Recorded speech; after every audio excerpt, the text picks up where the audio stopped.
जब कोई बात बिगड़ जाए, जब कोई मुश्किल पड़ जाए, तुम देना साथ मेरा ओ हम नवा,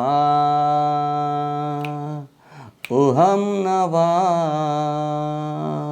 तो दोस्तों इस गीत के साथ ही आज शुरू करते हैं आज का जो टॉपिक है हमारा सीटेट 2021 का पेपर फर्स्ट, उसका डिस्कशन करते हैं दोस्तों।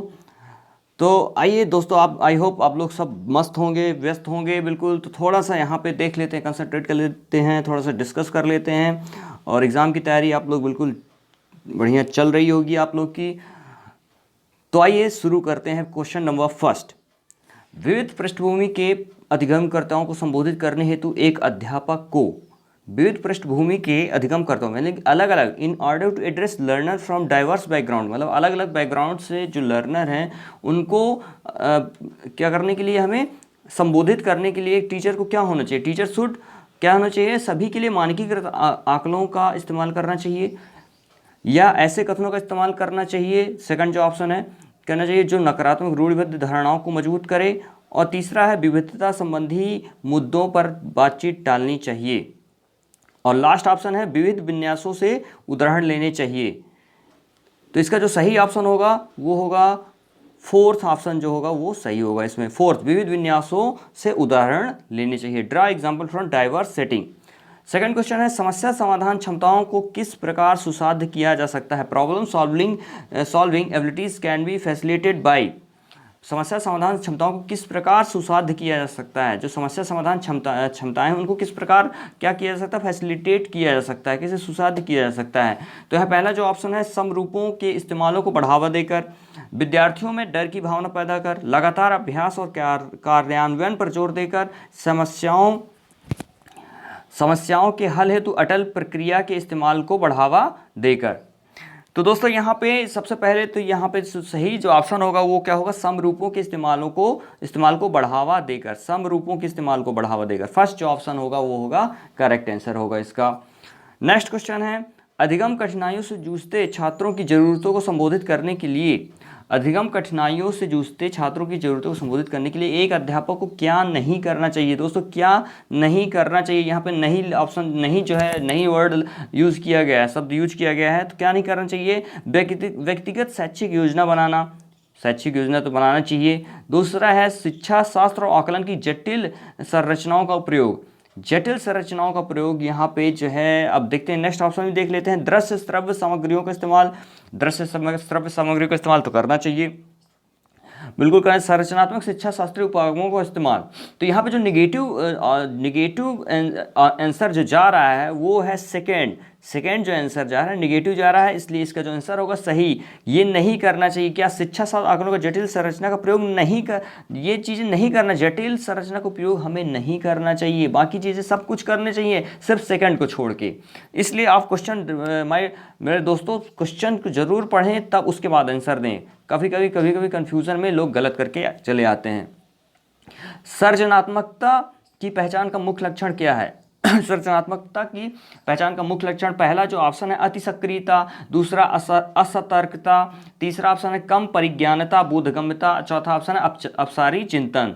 ठीक है, तो सृजनात्मकता यानी क्रिएटिविटी जो होती है उसकी जो पहचान का मुख्य लक्षण क्या है, हाइपर एक्टिविटी तो होगा नहीं, असर इनएक्टिविटी नहीं होगा, लो कंप्रीहेंशन मतलब कम परिज्ञानता है, बोधगम्यता ये भी नहीं होगा, अपसारी चिंतन डाइवर्स थिंकिंग, बिल्कुल डाइवर्स थिंकिंग होगा। जितना विद्यार्थी जितना अपसारी चिंतन करेगा उतना ही उसकी क्रिएटिविटी बढ़ेगी। नेक्स्ट क्वेश्चन है दोस्तों, निम्न में से अधिगम का सबसे प्रभावशाली माध्यम कौन सा है? निम्न में से अध्यापन अधिगम का सबसे प्रभावशाली माध्यम कौन है? विच of the following is most effective mode of teaching learning. ठीक है, पहला ऑप्शन है बिना विश्लेषण के अवलोकन करना। ठीक है, बिना विश्लेषण के अवलोकन करना, ये तो बिल्कुल बिना विश्लेषण के अवलोकन बिल्कुल नहीं करना चाहिए।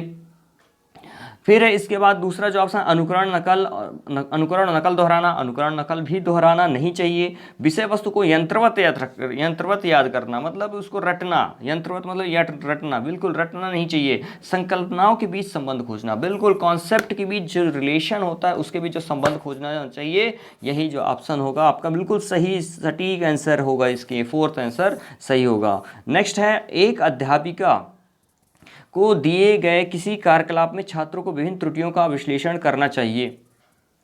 क्योंकि एक अध्यापिका को, क्वेश्चन को बिल्कुल फिर से एक बार रिपीट कर दे रहा हूं, एक अध्यापिका को दिए गए किसी कार्यकलाप में छात्रों की विभिन्न त्रुटियों का विश्लेषण करना चाहिए। अगर एक अध्यापिका को, एक टीचर को अगर बच्चों को कोई क्रियाकलाप दिया, नहीं कोई प्रोजेक्ट दिया जा रहा है तो उसमें छात्रों की विभिन्न त्रुटियों का विश्लेषण करना चाहिए। क्यों करना चाहिए? क्योंकि इसके आधार पर वह ज़्यादा से ज़्यादा त्रुटियाँ करने वाले छात्रों को दूसरे छात्रों से अलग कर सकती है। दूसरा ऑप्शन है अधिगम केवल त्रुटियों के शोधन पर निर्भर है। और तीसरा ऑप्शन है इसके आधार पर वह दंड की मात्रा निर्धारित कर सकती है। और लास्ट ऑप्शन है कि वह त्रुटियों की समझ अध्यापन अधिगम प्रक्रिया के लिए अर्थपूर्ण है। तो इसका जो सही ऑप्शन होगा फोर्थ ऑप्शन, त्रुटियों की जो समझ है अध्यापन अधिगम प्रक्रिया के लिए अर्थपूर्ण है। यही इसमें सबसे सटीक आंसर यही इसमें है, इसलिए इसका आंसर होगा फोर्थ आंसर होगा। नेक्स्ट क्वेश्चन है क्वेश्चन नंबर 7 का जो क्वेश्चन है अधिगम की अभिप्रेरणा को किस प्रकार कायम रखा जा सकता है। अधिगम की अभिप्रेरणा को किस प्रकार कायम रखा जा सकता है, मतलब कि सीखने के लिए जो मोटिवेशन है बच्चों के अंदर किस तरह जो है बनाए रखा जा सकता है। बच्चों को बहुत आसान क्रियाकलाप देकर, अगर बच्चों को आसान क्रियाकलाप दे देंगे तो बच्चे बोर हो जाएंगे, ये तो बिल्कुल सही नहीं है। यंत्रवत याद करने पर जोर दें, यानी कि यंत्रवत मतलब रटाने पर कोई भी बच्चा मोटिवेट नहीं होता है। बच्चे को दंड देने से तो बच्चा जो है वैसे दूर भागेगा।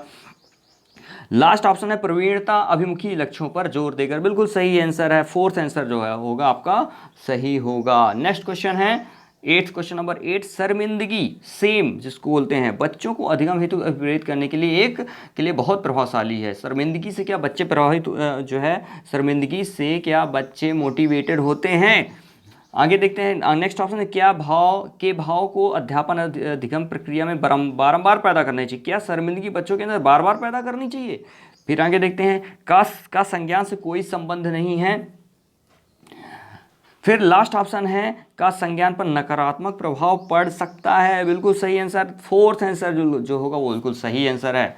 संज्ञान जो शर्मिंदगी होगी, अगर बच्चे के अंदर शर्मिंदगी होगी तो वो उसके संज्ञान पर नकारात्मक, मतलब जो संज्ञान मतलब कि कॉग्निशन जो डेवलपमेंट होता है बच्चे का, संज्ञान रूपी जो डेवलपमेंट होता है, विकास होता है, उस पर नकारात्मक प्रभाव पड़ेगा। शर्मिंदगी नहीं होनी चाहिए बच्चे के अंदर किसी भी तरह की। अधिगम का संरचनात्मक विचार यह सुझाव देता है कि ज्ञान की संरचना में अधिगम का संरचनात्मक विचार यह सुझाव देता है कि ज्ञान की संरचना में बच्चे सक्रिय भूमिका निभाते हैं। बच्चे पूर्ण रूप से पाठ्यपुस्तकों पर निर्भर रहते हैं। बच्चों की कोई भूमिका नहीं होती है, बच्चे पूर्ण रूप से वयस्कों पर निर्भर रहते हैं। तो यहाँ पे 4 ऑप्शन में से जो कौन सा ऑप्शन बिल्कुल सही लग रहा है? अधिगम का संरचनात्मक विचार यह सुझाव देता है कि ज्ञान की संरचना में जो नॉलेज है, नॉलेज की कंस्ट्रक्शन में जो है कौन सा जो ऑप्शन होगा वो सही होगा, बच्चे सक्रिय भूमिका निभाते हैं। बिल्कुल इसमें जो फर्स्ट ऑप्शन होगा बिल्कुल वो सही होगा, फर्स्ट जो ऑप्शन होगा वो सही है, बच्चे सक्रिय भूमिका निभाते हैं। नेक्स्ट है अधिगम के लिए निम्न से कौन सी धारणा उपयुक्त है। अधिगम के लिए निम्न से कौन सी धारणा उपयुक्त है? विच of the following believe is good for learning. प्रयासों से कोई फर्क नहीं पड़ता, प्रयासों से कोई फर्क नहीं पड़ता। क्या बात कर रहे हैं, प्रयासों से कैसे कोई फर्क नहीं पड़ेगा? असफलता अनियंत्रित है, क्या असफलता अनियंत्रित है? Failure is uncontrollable. फिर है एबिलिटी इज इम्प्रूवेबल, योग्यता सुधार्य है। और लास्ट ऑप्शन है योग्यता अटल है। क्या योग्यता अटल है? एबिलिटी इज फिक्स्ड, क्या बच्चा पैदा होते ही इतना योग्य होता है कि वो जो है सब कुछ कर ले? क्या उसमें क्या वो धीरे धीरे चीज़ों को नहीं सीखता है? तो ये ऑप्शन तो बिल्कुल सही नहीं होगा। तीसरा ऑप्शन देखते हैं, फिर जो दूसरा ऑप्शन है असफलता अनियंत्रित, क्या असफलता अनियंत्रित है? अनकंट्रोल, क्या असफलता को क्या एक बार जो व्यक्ति असफल हो जाता है क्या दोबारा सफल नहीं हो सकता? ये भी ऑप्शन गलत है। प्रयासों में कोई फर्क नहीं, कितना प्रयास करेंगे तभी तो सफलता मिलेगी, ऐसा तो है नहीं कि हम प्रयास न करें और कोई फर्क ना पड़े, ऐसा तो हो नहीं सकता। गलत है, ये ऑप्शन भी गलत, सही नहीं है। अब ये इस ऑप्शन को भी हम निगलेक्ट करते हैं, इग्नोर करेंगे। और अब बचता है थर्ड ऑप्शन, योग्यता सुधार है, एबिलिटी इज इंप्रूवेबल, बिल्कुल सही ऑप्शन यही है, योग्यता जो है वो सुधार्य है। नेक्स्ट है, निम्न में से कौन सी परिपाटी विद्यार्थियों में संकल्पनात्मक समझ में बढ़ोतरी करने में सहायक है? Conceptual understanding among student is likely to improve in the setting which emphasis on. निम्न में से कौन सी परिपाटी विद्यार्थियों में संकल्पनात्मक समझ में बढ़ोतरी, मतलब कॉन्सेप्ट समझने में बच्चों के अंदर कौन सी इसमें जो है मेथड ज़्यादा प्रभावशाली है, बढ़ोतरी करने में सहायक है, मददगार है? पहला जो ऑप्शन है बारंबार परीक्षाएं, क्या बार बार परीक्षाएं लेने से बच्चों का कॉन्सेप्ट क्लियर होता है? दूसरा है अन्वेषण और संवाद, यानी कि इंक्वायरी और डायलॉग। तीसरा ऑप्शन है प्रतिस्पर्धा आधारित प्रतिस्पर्धाएं, और लास्ट ऑप्शन है पाठ्य पुस्तक केंद्रित शिक्षा शास्त्र। तो यहाँ पे दोस्तों सारे ऑप्शन से सबसे जो बेस्ट ऑप्शन होगा वो कौन सा होगा? सेकेंड ऑप्शन जो होगा वो बेस्ट होगा, वो अन्वेषण और संवाद, मतलब इंक्वायरी और एंड डायलॉग जितना होगा क्लासरूम में टीचर्स के साथ या और अपने घर में जितना भी इंक्वायरी होगी, बच्चे इंक्वायरी करेंगे और डायलॉग होगा, संवाद होगा, तो उतना ही उनका कॉन्सेप्ट क्लियर होगा। आगे चलते दोस्तों, बच्चों को सीखने में कठिनाई होती है, बच्चों को सीखने में कठिनाई होती कब होती है? जब अधिगम सामाजिक संदर्भ में हो। क्या जब अधिगम सामाजिक संदर्भ में होता है तो बच्चों को सीखने में कठिनाई होती है? ऐसा तो कुछ नहीं है। विषय वस्तु को बहुरूपों में प्रस्तुत किया गया हो, विषय वस्तु को बहुरूपों में प्रस्तुत किया गया हो, अगर विषय वस्तु को अलग अलग रूप से प्रस्तुत किया हो तभी जो है, यहाँ पे तो ऐसा तो है नहीं कि विषय वस्तु को अगर अलग अलग रूप में प्रस्तुत, वो तो और बच्चों के लिए अच्छी चीज़ है। तो थर्ड ऑप्शन जो है सूचना अलग अलग टुकड़ों में प्रस्तुत की गई हो, सूचना अलग अलग टुकड़ों में प्रस्तुत की गई हो, और फोर्थ ऑप्शन है वो आंतरिक रूप से अभिप्रेरित हो। अगर बच्चा आंतरिक रूप से अभिप्रेरित है तो ये और अच्छी बात है, इंटरनली मोटिवेटेड है बच्चा तो उसको किसी और एक्सटर्नल मोटिवेशन की जरूरत ही नहीं है, तो ये तो फोर्थ ऑप्शन बिल्कुल सही होगा। अब आती है थर्ड ऑप्शन जो है सूचना अलग अलग टुकड़ों में प्रस्तुत की जाए, अगर इंफॉर्मेशन को अलग अलग टुकड़ों में प्रस्तुत की जाए तो बच्चे उससे रिलेट नहीं कर पाएंगे, तो यहाँ पे जो थर्ड ऑप्शन होगा तब यहाँ बच्चों को सीखने में कठिनाई होगी, इसलिए थर्ड ऑप्शन जो होगा वो इसका सही आंसर होगा। नेक्स्ट क्वेश्चन है 13 नंबर क्वेश्चन, अधिगम की सर्वोत्तम अवस्था कौन सी है? संतुलित उत्तेजना, कोई भय नहीं। दूसरा है कोई उत्तेजना, कोई भय नहीं। उच्च उत्तेजना, उच्च भय। फिर है निम्न उत्तेजना, उच्च भय। तो यहाँ पे एक बार एक एक करके देख ले। संतुलित उत्तेजना, कोई भय नहीं, ठीक है। अगर संतुलित उत्तेजना है, ठीक है, मतलब मॉडरेट अराउजल, बच्चे के अंदर संतुलित, ये तो नहीं कि मतलब कि बहुत उच्च उत्तेजना हो और कोई भय ना हो, तो ये पढ़ने के लिए, अधिगम के लिए सर्वोत्तम अवस्था होगी। तो इसमें कहीं और ज़्यादा दूर जाना ही नहीं है, उस पर ही सही ऑप्शन फर्स्ट हो जाएगा। नेक्स्ट क्वेश्चन है, बच्चों के विकास की व्यक्तिगत विभिन्नताओं को किस पर प्रतिरूपित किया जा सकता है? बच्चों के विकास की व्यक्तिगत विभिन्नताओं को, यानी कि individual difference in development of children can be attributed to, ठीक है, बच्चों के विकास की व्यक्तिगत विभिन्नताओं को किस पर प्रतिरूपित किया जा सकता है? ना आनुवंशिकता पर, ना पर्यावरण पर। आनुवंशिकता, सेकेंड ऑप्शन है आनुवंशिकता एवं पर्यावरण की पारस्परिकता पर, केवल आनुवंशिकता पर, केवल पर्यावरण पर। तो यहाँ पर तो ये बहुत ही बिल्कुल आप लोग बिल्कुल इसको तो देखते ही इनसे समझ गए होंगे कि आनुवंशिकता और पर्यावरण दोनों का ही प्रभाव बच्चे के विकास पर पड़ता है। तो इसका जो सेकेंड ऑप्शन होगा वो सही आंसर होगा। नेक्स्ट क्वेश्चन है, एक कार्य के दौरान साइना स्वयं से बात कर रही है कि वह कार्य पर किस प्रकार प्रगति कर सकती है? स्वयं से, इंटरनली जो है टॉकिंग चल रही है, ठीक है, अपने आप से बात कर रही है कि वह किस प्रकार कार्यों में प्रगति कर सकती है। लेवाल्स्की के भाषा और चिंतन सोच के बारे में दिए गए विचारों के अनुसार इस तरह का व्यक्तिगत वाक्य क्या दर्शाता है?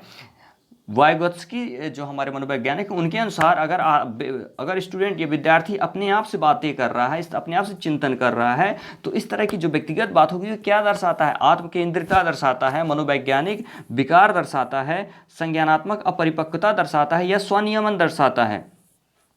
तो इसका जो सही आंसर होगा दोस्तों स्वनियमन, क्या होगा, ना तो आत्म केंद्रिता होगा। अगर बच्चा अपने से अपने अंदर बात, अपने मन ही मन बात कर रहा है, तो इसका मतलब नहीं कि वो आत्म केंद्रित है। मनोवैज्ञानिक विकार भी नहीं होगा। संज्ञानात्मक अपरिपक्वता, बिल्कुल संज्ञानात्मक अपरिपक्वता नहीं होगी। सेल्फ रेगुलेशन, बिल्कुल सेल्फ रेगुलेशन, जो फोर्थ ऑप्शन होगा वो सही होगा। इसके बाद नेक्स्ट है 16, मूल्यांकन पद्धतियों का लक्ष्य होना चाहिए। मूल्यांकन पद्धतियों का लक्ष्य कैसे होना चाहिए? विद्यार्थियों की जरूरतों एवं आवश्यकताओं की पहचान करना, विद्यार्थियों की जरूरतों एवं आवश्यकताओं की पहचान करना, पुरस्कार वितरण हेतु उच्च अंक प्राप्त करने वाले विद्यार्थियों की पहचान करना, विद्यार्थियों को नामांकित करना, थर्ड ऑप्शन, और योग्यता आधारित समूहों में विद्यार्थियों को विभाजित करना। दोस्तों एक बार फिर क्वेश्चन को मैं बोल देता हूं। मूल्यांकन पद्धतियों का लक्ष्य, जो हमारी इवैल्यूएशन प्रैक्टिसेस है, उसका क्या एम होना चाहिए? तो दोस्तों फर्स्ट है विद्यार्थियों की जरूरतें एवं आवश्यकताओं की पहचान करना, पुरस्कार वितरण हेतु उच्च अंक प्राप्त करने वाले विद्यार्थियों की पहचान करना। सिर्फ पुरस्कार, हमारे मूल्यांकन पद्धति का लक्ष्य सिर्फ पुरस्कार देना नहीं है, तो ये सेकंड ऑप्शन तो बिल्कुल गलत है। विद्यार्थियों को नामांकित करना, इनरोलमेंट करना, बच्चों का इनरोलमेंट करना, ज़्यादा से ज़्यादा एडमिशन कराना, ये हमारा बिल्कुल लक्ष्य नहीं है। फोर्थ, योग्यता आधारित समूहों में विद्यार्थियों को विभाजित करना, ये भी हमारा लक्ष्य नहीं है। हमारा लक्ष्य है विद्यार्थियों की जरूरतों एवं आवश्यकताओं की पहचान करना। नेक्स्ट क्वेश्चन है, एक गतिविधि के दौरान छात्रों को संघर्ष करते देख एक अध्यापिका बच्चों को संकेत और इशारे जैसे क्या, क्यों और कैसे प्रदान करने का फैसला लेती है। लेव वाइगत्स के सिद्धांत के अनुसार अध्यापिका की यह योजना छात्रों में प्रत्याहार निकास प्रवृत्तियां पैदा करेगी, अधिगम की प्रक्रिया में अर्थहीन होगी, बच्चों को अधिगम के लिए अनुत्प्रेरित और निष्प्रेरित करेगी, अधिगम के लिए पाठ आधारभूत संरचना का काम करेगी। तो दोस्तों 17 का जो क्वेश्चन है देख लीजिए एक बार फिर से। गतिविधि के अगर छात्रों को संघर्ष करते हुए देख अध्यापिका बच्चों को संकेत और इशारे जैसे क्या, क्यों, कैसे प्रदान करने का फैसला लेती है। ठीक है, अगर बच्चे छात्रों को संघर्ष करते हुए देख, गतिविधि एक कोई प्रोजेक्ट दिया गया है बच्चों को और वहाँ पे बच्चे थोड़ा सा संघर्ष कर रहे हैं, तो अध्यापिका अगर इस तरह का वहाँ पे संकेत करती है कि कोई चीज़ क्या है, क्यों हो रही है और कैसे हो रही है, तो अगर इस तरह का संकेत करेगी अध्यापिका, तो उससे क्या होगा? उससे यही होगा, अगर छात्रों में प्रत्याहार निकास प्रवृत्तियां पैदा करेगी, बिल्कुल नहीं होगी। छात्रों में मतलब निकास की प्रति मतलब छात्र जो है वो बाहर नहीं जाएंगे, मतलब निकास मतलब वो जो है उससे भागेगी नहीं। अधिगम की प्रक्रिया में अर्थहीन होगी, बिल्कुल नहीं, अर्थहीन तो होगा ही नहीं होगा। बच्चों को अधिगम के लिए अनुप्रेरित निष्प्रेरित करेगी, बिल्कुल नहीं होगा, निष्प्रेरित नहीं करेगी। अधिगम के लिए पहाड़ आधारभूत संरचना का काम करेगी, बिल्कुल फोर्थ ऑप्शन जो होगा वो सही होगा। इसमें जो फोर्थ ऑप्शन है वो आपका सही होगा। नेक्स्ट है क्वेश्चन है, एक खेल क्रिया के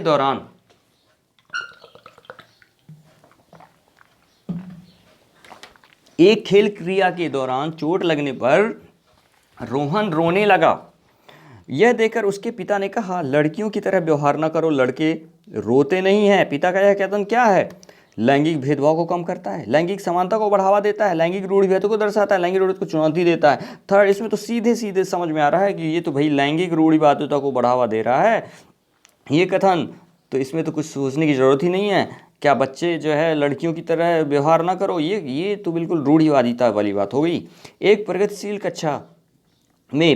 कक्षा में ज्ञान की संरचना के लिए प्रचुर मौके प्रदान करने चाहिए। विद्यार्थियों को उनके एकेडमिक अंकों के आधार पर नामांकित करना चाहिए। अध्यापक को अटल पाठ्यक्रम का पालन करना चाहिए। विद्यार्थियों में प्रतिस्पर्धा पर बल देना चाहिए। एक प्रगतिशील कक्षा में दोस्तों, प्रगतिशील कक्षा में ज्ञान की संरचना के लिए प्रचुर मौके प्रदान करें। अगर इन प्रोग्रेसिव क्लासरूम में जो है बच्चों को ज़्यादा से ज़्यादा मौके प्रदान करने चाहिए, यही एक प्रगतिशील कक्षा की पहचान है। लॉरेंस कॉलबर्ग के सिद्धांत के अनुसार नेक्स्ट क्वेश्चन नंबर 20, किसी कार्य को इसीलिए करना क्योंकि दूसरे इसे स्वीकृति देते हैं, नैतिक विकास के चरण को दर्शाता है।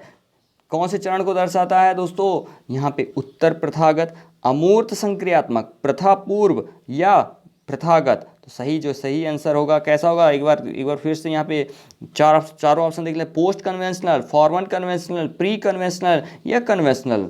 तो इसमें होगा आपका प्रथागत होगा। इसमें कोहलवर्ग जो कह रहे हैं कि किसी कार्य को इसलिए करना क्योंकि दूसरे इसे स्वीकृति देते हैं। तो ये तो एक प्रकार का क्या होगा, कन्वेंशनल, मतलब पारंपरिक चीज़ हो गई कि भाई सामने पहले ये चीज़ होती थी तो अभी हमको भी करना है, तो मतलब ये उसमें कोई खोज परख नहीं करना, उसमें गलत सही नहीं देखना, तो ये क्या हो गया, एक प्रकार की परंपरा स्थापित कर रहे हैं। तो इसका जो सही हो गया प्रथागत होगा, सही आंसर। नेक्स्ट क्वेश्चन है दोस्तों, बच्चों के समाजीकरण के संदर्भ में निम्न में से कौन सा कथन सही है? समकक्षी समाजीकरण के प्राथमिक कारक और परिवार समाजीकरण का एक द्वितीयक कारक है।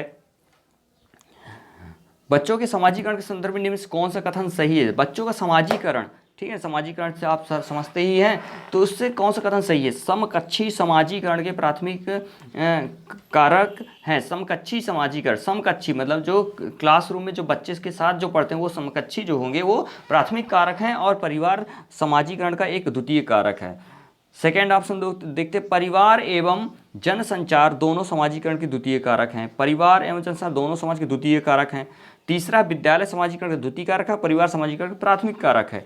लास्ट ऑप्शन है दोस्तों, विद्यालय समाजीकरण का एक प्राथमिक कारक है और समकक्षी समाजीकरण के द्वितीय कारक है। तो दोस्तों अगर यहाँ पे सभी में देखा जाए तो कहीं ना कहीं परिवार को द्वितीय कारक बताया जा रहा है, जबकि परिवार जो होता है वो प्राथमिक कारक होता है। तो जिसमें परिवार प्राथमिक कारक है वही आंसर सही हो जाएगा। विद्यालय समाजीकरण का एक द्वितीय कारक होता है और परिवार समाजीकरण का एक प्राथमिक कारक होता है। तो आंसर ऑन थर्ड इसका सही होगा। नेक्स्ट क्वेश्चन है, बहुबुद्धि का सिद्धांत जोर देता है, बहुबुद्धि का सिद्धांत यानी कि theory of multiple intelligence emphasis that there are several form of intelligence, बुद्धिमत्ता की विभिन्न दशाएं होती हैं। बुद्धिमत्ता में कोई व्यक्तिगत विभिन्नताएं नहीं होती हैं। बुद्धि लब्धि केवल वस्तुनिष्ठ परीक्षणों द्वारा ही मापी जा सकती हैं। एक आयाम में बुद्धिमत्ता अन्य सभी आयामों में बुद्धिमत्ता निर्धारित करती है। तो दोस्तों यहाँ पे एक एक करके सारे ऑप्शन को अपन देख लेते हैं। बुद्धिमत्ता की विभिन्न दशाएं हैं, बुद्धिमत्ता की विभिन्न दशाएं हैं। दूसरा, बुद्धिमत्ता में कोई व्यक्तिगत विभिन्नताएं नहीं होती, बुद्धि में कोई व्यक्तिगत विभिन्नताएं नहीं होती। क्या बुद्धिमत्ता में कोई भी व्यक्तिगत विभिन्नताएं नहीं होती?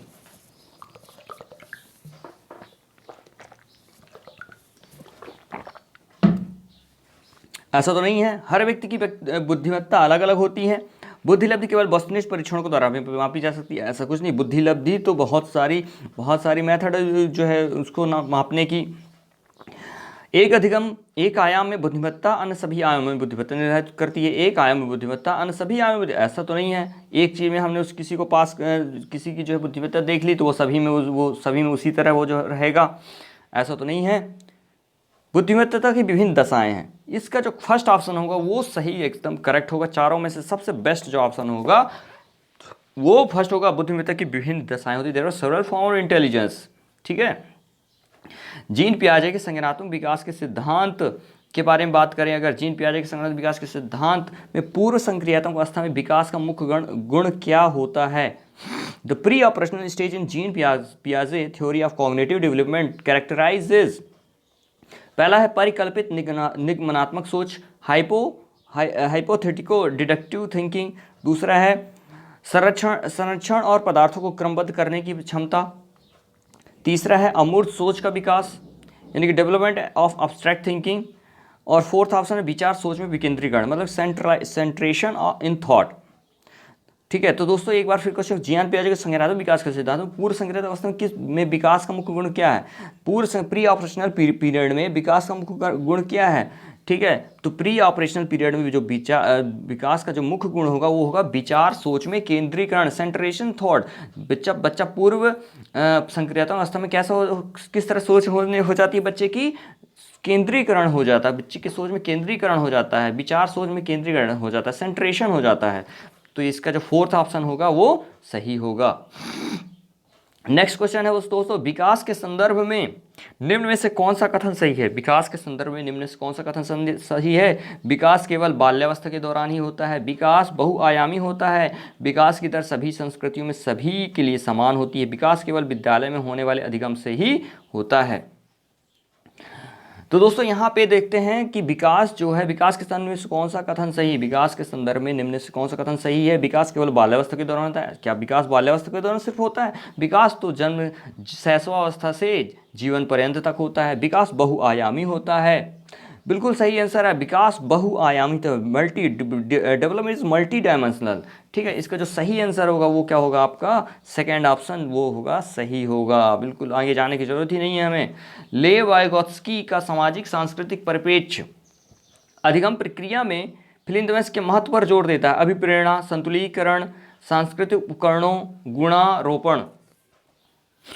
ठीक है, तो यहाँ पे लेव वाइगोत्स्की का सामाजिक सांस्कृतिक परिप्रेक्ष्य जो है, लेव वाइगोत्स्की का सामाजिक सांस्कृतिक परिप्रेक्ष्य अधिगम प्रक्रिया में के महत्व पर जोर देता है। किस पे जोर देता है? लेव सामाजिक सांस्कृतिक अधिगम प्रक्रिया में किसके महत्व पर जोर देता है? अभिप्रेरणा के महत्व पर जोर देता है, संतुलीकरण के महत्व पर जोर देता है, या सांस्कृतिक उपकरणों के महत्व पर जोर देता है, या गुणारोपण के महत्व पर जोर देता है। तो इसमें जो सही आंसर होगा दोस्तों, सांस्कृतिक उपकरणों। जो लेव वाइगोत्स्की थे हमारे, उन्होंने किस पे जो है दिया है ना, सांस्कृतिक उपकरणों पर जोर दिया है।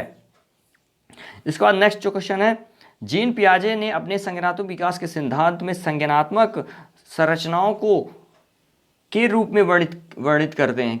संज्ञानात्मक संरचनाओं को मतलब कॉग्निटिव स्ट्रक्चर को किस फॉर्म में जो है वो वर्णित करते हैं दोस्तों? तो वो पहला है विकास का समीपस्थ क्षेत्र, दूसरा स्कीमा मनोबंध, तीसरा मनोवैज्ञानिक उपकरणों, और चौथा उद्दीपक अनुक्रिया संबंध। तो इसका जो सही आंसर होगा दोस्तों, सही जो आंसर होगा, देखते एक बार, विकास का समीपस्थ से, दूसरा स्कीमा मनोबंध। संज्ञानात्मक संरचनाओं को किस तरह उन्होंने के रूप में वर्णित किया है? स्कीमा के रूप में वर्णित किया है दोस्तों, स्कीमा।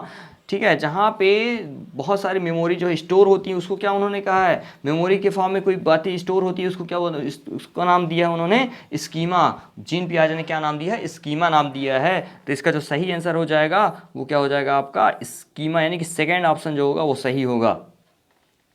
नेक्स्ट क्वेश्चन है, एक समावेशी कक्षा में फिल इन द ब्लैंक्स पर जोर देना चाहिए। एक समावेशी कक्षा में फिल इन द ब्लैंक्स पर जोर देना चाहिए। सामाजिक पहचान के आधार पर छात्रों के अलगाव, हर बच्चे के सामर्थ्य को अधिकतम करने के लिए अवसर प्रदान करने, प्रदर्शन अभिमुख लक्ष्यों और अविभेदी समरूपी निर्देशों।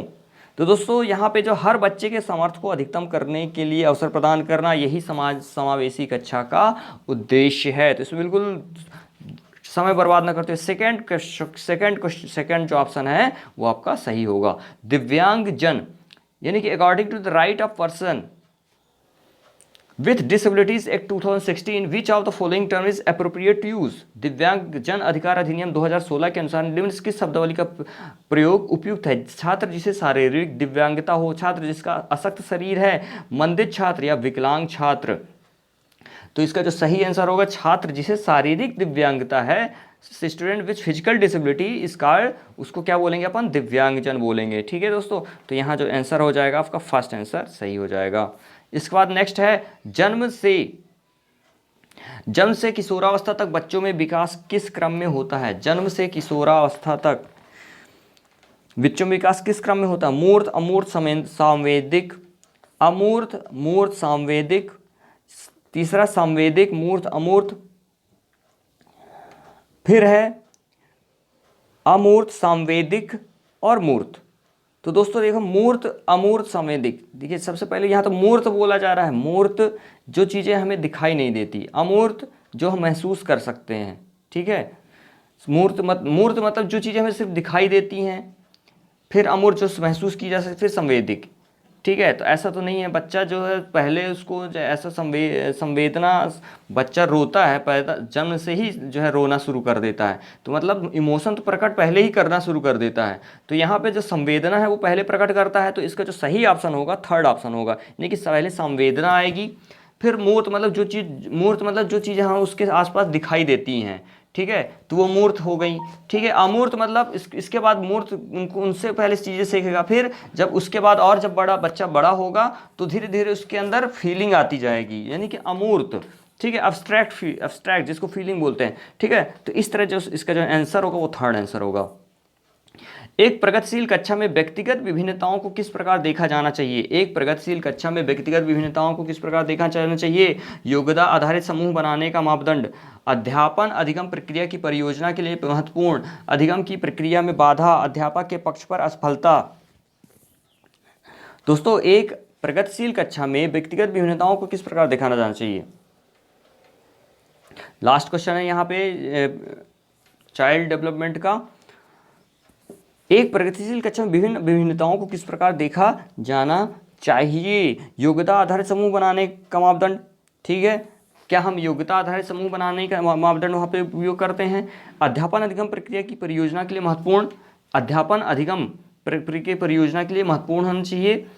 अधिगम की प्रक्रिया में बाधा है, क्या अधिगम प्रगतिशील कक्षा अधिगम की प्रक्रिया में बाधा है। अध्यापक के पक्ष पर असफलता, अध्यापक के लिए क्या वो असफलता का कारण है। तो यहाँ पे सबसे जो सही, एकदम सबसे सही आंसर जो होगा वो हो गया अध्यापन अधिगम प्रक्रिया की परियोजना के लिए महत्वपूर्ण होता है। परियोजना में विभिन्न भिन्नताओं के लिए किस प्रकार देखा जा सकता है, ये अध्यापन अधिगम प्रक्रिया के लिए महत्वपूर्ण होता है। तो इसका जो सेकंड आंसर होगा वो सही होगा। दोस्तों, तो इस तरह ये होगा चाइल्ड डेवलपमेंट एंड पेडागोजी का 2021 का सीटेट का पेपर हमने डिस्कस किया है, ठीक है, पेपर फर्स्ट। नेक्स्ट वीडियो में हम और भी जो है इसी पेपर के बाकी पोर्शन को भी अपन डिस्कस करेंगे, तो वीडियो देखते रहिए।